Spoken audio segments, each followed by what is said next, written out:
শুক্রবার 26 এপ্রিল মালদায় আসতে চলেছেন প্রধানমন্ত্রী নরেন্দ্র মোদী।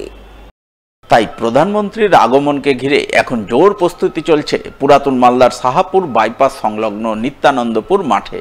মঞ্চ তৈরি থেকে শুরু করে হ্যাঙ্গার তৈরির কাজ চলছে জোর কদমে, যাকে কেন্দ্র করে বৃহস্পতিবার সকাল থেকে নিত্যানন্দপুর মাঠে নজরে এলো জোর প্রশাসনিক তৎপরতার ছবি। জেলা পুলিশ আধিকারিক সহ বিভিন্ন প্রশাসনিক দপ্তরের আধিকারিকরা ঘন ঘন সভাস্থল পরিদর্শন করেন। তারা প্রধানমন্ত্রীর সভাস্থলের নিরাপত্তা সহ অন্যান্য নানান ব্যবস্থা খতিয়ে দেখেন। পাশাপাশি প্রধানমন্ত্রীর মালদা আগমনকে ঘিরে বিজেপি নেতাকর্মী সহ সাধারণ মানুষজনের মধ্যেও ব্যাপক উৎসাহ উন্মাদনার ছবি চোখে পড়ে। প্রধানমন্ত্রীর মালদা সফরসূচি প্রসঙ্গে বিজেপির উত্তর মালদার প্রার্থী খগেন মুর্মু এবং দক্ষিণ মালদার বিজেপি প্রার্থী শ্রীরূপা মিত্র চৌধুরী জানান, শুক্রবার সকাল 10:45 প্রধানমন্ত্রী নরেন্দ্র মোদীর বিমান মালদায় অবতরণ করবে। এরপর তিনি বাই রোডে সাহাপুর নিত্যানন্দপুর মাঠে হাজির হয়ে বিজেপি প্রার্থীর সমর্থনে নির্বাচনী জনসভা করবেন। সেই সভায় কয়েক লক্ষ মানুষের সমাগম হবে। তাই প্রধানমন্ত্রীর আগমনকে ঘিরে যুদ্ধকালীন তৎপরতায় চলছে প্রস্তুতির কাজ।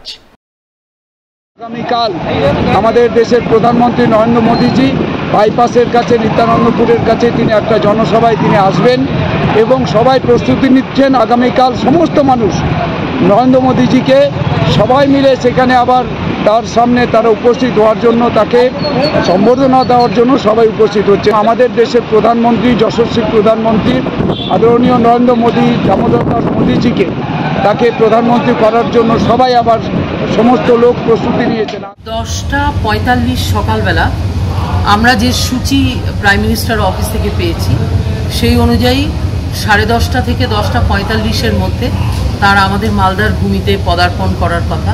দ্বিতীয়, আমরা এক্সপেক্ট করছি যে আমাদের সভায় অন্তত 3 লক্ষ লোক উপস্থিত হবেন। এটা আমাদের এক্সপেকটেশন। প্রচণ্ড তাপ।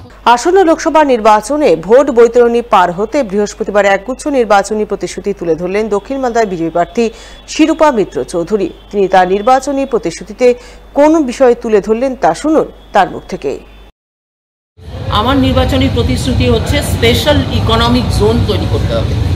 এই স্পেশাল ইকোনমিক জোনের মধ্যে ক্লাস্টার ডেভেলপমেন্ট হবে, তাতে আম, লিচু, রেশম এইগুলো নিয়ে যদি স্পেশাল ইকোনমিক জোন তৈরি হয় SEZ, তাহলে পরে সেখানে ব্যবস্থা হবে, এমপ্লয়মেন্ট হবে, আয় ব্যয় বাড়বে যারা এই কাজে যুক্ত আছেন। আমার নির্বাচনী প্রতিশ্রুতির দ্বিতীয় পয়েন্ট হচ্ছে একটা মাল্টি স্পেশালিটি মেগা হসপিটাল তৈরি। সুপার স্পেশালিটি নয়, মাল্টি স্পেশালিটি, যার মধ্যে কিডনি, হার্ট এবং ব্রেন এই 3টে জিনিসের চিকিৎসা হতে পারে। প্রতিশ্রুতির মধ্যে যেটা রাখলাম সেটা হচ্ছে মালদায় ইন্টারন্যাশনাল এয়ারপোর্ট তৈরি করা।